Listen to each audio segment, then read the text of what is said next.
My 5 greatest stories. Number 1. You had the nickname The Rocket. Could you talk about how you got that nickname and what it meant? That was from Bud Collins, and he had several nicknames for me. But the Rocket was one. It was related to my serve. As we all know, the real Rocket is Rod Laver, but because I served it with a very quick motion, but also pretty fast. And he had 2 nicknames big for me. One was the Rocket, and the other one was the Stanford Hillbilly. Because Stanford is a school that's sort of not known, but I was from the South, so I was a hillbilly from Chattanooga, and went to Stanford, so I was the Stanford Hillbilly. And I always thought that was kind of cool. I like that nickname too. But Bud Collins was big on making nicknames for players. Your serve. Do you remember your fastest serve ever? I do, and I remember exactly which one it was because I was playing in Palm Springs in the tournament that's now held at Indian Wells. This was at Mission Hills. And at the time, I lived in Palm Springs, and I was playing Raul Ramirez, which was sort of a rival. I really didn't like playing against him, and I used to get very keyed up, and I really wanted to beat him.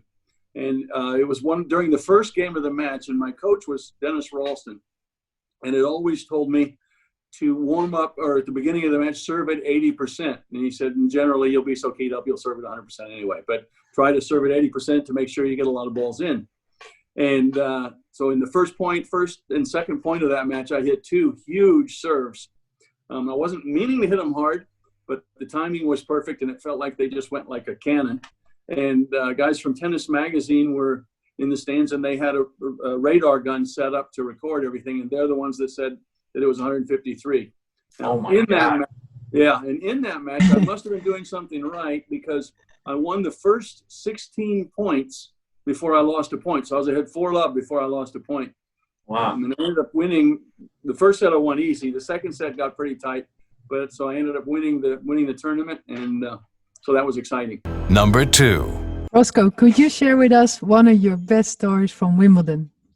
I actually have a couple of different things, but one of them is when I was when I made the finals, and NBC had booked time on a satellite to carry it. It was the first time ever that they were going to carry Wimbledon live. It always been tape delayed, and everybody knew the result by the time it was on TV over here. So it was kind of like, who wants to watch a match that you already know the ending? So they were carrying it live for the first time, and they had booked satellite time to cover it from 2 o'clock onward, because the Wimbledon final is historically always starts at 2 o'clock. And so in America, when we have a 2 o'clock start, that means the players come out of the locker room at 2 o'clock. They go out, they spin the racket, they do whatever they do, they warm up, and then they play. So the match starts at about 10 after 2. So that's what Don Omeyer, who was the head of NBC Sports, thought that was what Wimbledon did. So he booked 2 o'clock satellite time. So what Wimbledon does is different. 2 o'clock means the first point is in the air at 2 o'clock. So the players come out at about 10 till, spin the racket, do the warm-ups and everything, but the first point starts at 2 o'clock, which meant NBC was messed up because now the commentators were going to be introducing the match and do it how they do and talk about who's going to win and who's going to do what. And they would be joining the match probably at about the 3rd game because grass court games are a little bit quicker. So at least back then they were. Now you can rally, but then they couldn't. But so it was going to be a bad thing for NBC. Its first ever Wimbledon live, and it was going to be messed up. So Donald Dell, who was one of the commentators and also my agent at the time, came into the locker room, and it's just Bjorn Borg and I sitting in the locker room with our coaches and the locker room attendants. So this locker room was supposed to hold 100 players. There's just 2. And so it's kind of empty, cavernous. And so Donald comes over to me and says, Roscoe, you got to delay the match. And I'm going, what? And he told me about how NBC had messed up. And I said, well, tell NBC to talk to Wimbledon. That's NBC talking to Wimbledon. They got the power, not me. I said, I get fined, I get penalties, I get all kinds of things if I delay this match. And he said, well, I thought I'd try. So I told him I can't do it. I've been playing my whole career to get to this match. I'm not going to mess it up. So he left. So then I started thinking, I could delay the match. There's one way. So Leo is a little Cockney locker room attendant that was my buddy, came to me and he goes, Mr. Tanner, it's time to go. And I go, oh, Leo, got to go to the bathroom. So I go around, I go in one of the stalls, close the door and lock it. I still have all my clothes on, and I'm sitting on the on the toilet looking at my watch, just counting the minutes. And he kept knocking on the door. Mr. Tanner, we've got to go. Oh, I can't yet, Lee, I can't yet. So I delayed it 8 minutes. Then I walked out and we went up into the little waiting room outside the court and then went on. But so I delayed everything about 8-10 minutes. And then so NBC got everything that they needed to get in, and the match went on a little bit late. Number 3. Could you share with us a good story from the Australian Open? Well, in that one, my doubles partner, and back then you didn't have a whole team that traveled with you. You had a doubles partner. And Arthur Ashe was my doubles partner. And we practiced together, we traveled together, we did everything together. That year, he had come down to Australia and he'd hurt his heel. He had a bone spur on his heel and couldn't play. But he also at the time was writing a book called Portrait in Motion. And so he had a press pass and a photographer's pass for the tournament. So in the final, and Arthur was coaching me. I mean, what a great grass court player to have to tell me what to do. But so in the final, I'm out there. Vilas, who I'm playing in the finals, is being coached by Tiriac, and he's up in the stands because that's where coaches had to be. But Arthur is in the photographer's pit, probably 5 feet away from me, right nearby. So he can be grumbling something, and I can hear it, and as to what to do. And so a lot of people said, well, is that illegal? We didn't have any rules about coaching back then. There were signals. There was all kinds of stuff going on. A lot of that came in later. People didn't necessarily like it, but there wasn't rules against any of that. But so I figured that I was in a great position because I had Arthur Ashe, who's unbelievable on grass courts, telling me what to do, and Vilas had Tiriac in the stands telling him what to do, and Tiriac wasn't any good on grass at all. So I'd rather have my coach. So, and that was a big advantage to me. And in that match, I probably served about as well as I ever have for a continuous match. And one of the things I was looking, maybe a year ago, at the Australian television coverage of it. And John Newcomb was one of the commentators. And Nuke was one of the best servers and best strategic servers ever. And he's watching the match, and toward the end, he goes, this may be the best demonstration of serving we've ever seen on this court. Well, Kooyong is a pretty famous court with some pretty famous players to play on it, Newcomb being one of them. And so I really felt honored by that comment by him. Number 4. When I had just decided to turn pro, I was at my house and I got a phone call. And the voice came on, said, "Hi, Roscoe, this is Arthur Ashe." And I said, "No way.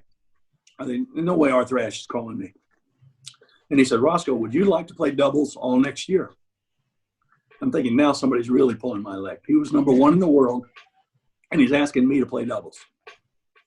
And so then I said, "Sure, Artie, baby, love to." Never met him, I'm being really smart.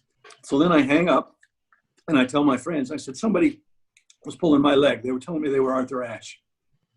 So then Arthur said, "I'm going to contact Lamar Hunt, and he'll send you a letter that we're playing together." About 2 weeks later, I got a letter from Lamar Hunt saying, "I just spoke to Arthur, and he said you guys are playing doubles together." And I'm going, "Oh no, that was Arthur." So about 3 months later, we're to play in the first tournament in London, and I'm supposed to meet Arthur at Heathrow Airport. And I'm like nervous as a cat. But that was one of the biggest turning points for me, was playing doubles with Arthur Ashe. And how was the experience playing with Arthur Ashe? I'm sure you learned a lot from him too. Oh, I mean, as a doubles player, a doubles partner, you travel the world with him. So for the next 5 or 6 years, I traveled all the world with Arthur Ashe.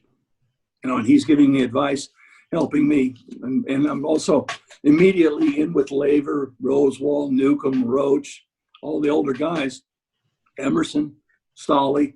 I mean, that's who I'm practicing with on a daily basis. It can't be any better than that. And that's all because I was Arthur's partner. So, but we played, and our first match turned out to be against Rosewall and Stolley in the Albert Hall in London. And I'll never forget it. We get to the end of the first set. You're playing and people are all dressed in tuxedos and they're popping champagne corks in the place in Albert Hall. And we get to the end of the first set, or 5-4 for us, and I'm serving. So Arthur turns to me and he goes, "I haven't seen much out of your serve so far. I want to see 4 aces." And I said, "Arthur, wait a minute. I said, that's Roscoe and Stolly over there. You don't ace them. Let's just win the game and win the set. So first point, ace. Second point, ace. Third point, I hit it and Stolly hit the return in the net. And the fourth point, I don't know, we won it. They didn't get the serve back. And Arthur turns around to me and says, I knew you couldn't do it. And I go, Arthur, we just won the set. I don't care. So sure enough, it comes around in the second set. I'm serving again for the match. And he goes, okay, you got one more shot to show me. So first point, ace. Second point, ace. Third point, ace. Fourth point I served, and Roscoe had it tick off the end of his racket. It didn't go forward, it went backwards. And Arthur's shaking my hand, he goes, you still didn't do it. I said, Arthur, I don't care. I don't care. Number 5. Charlie Passerell. We were playing doubles together. And we had gotten to the semifinals of a tournament, and we were supposed to play Newcomb and Roach. And they're a much better doubles team than us, and we knew it. And we said, we can try to play correct doubles or whatever, and we're going to get beat because they're better than us at that. But he said, Charlie said, I'll tell you what let's do. Let's take every ball and let's hit it as hard as we can up the middle. And he says, if we're a little bit late, it's down the line. We're a little bit early, it's cross court. But he said, we're just going to hit every ball as hard as we can, and let's see what happens. We ended up winning the match. And you know how many balls we hit up the middle? 0. We were late or early on every match. Not a single one of them went where we aimed, but we won. And I'll never forget that. And they were completely upset with us because we didn't play doubles the way it was supposed to be played. Thank you for watching Tennis on Demand. Please remember to subscribe.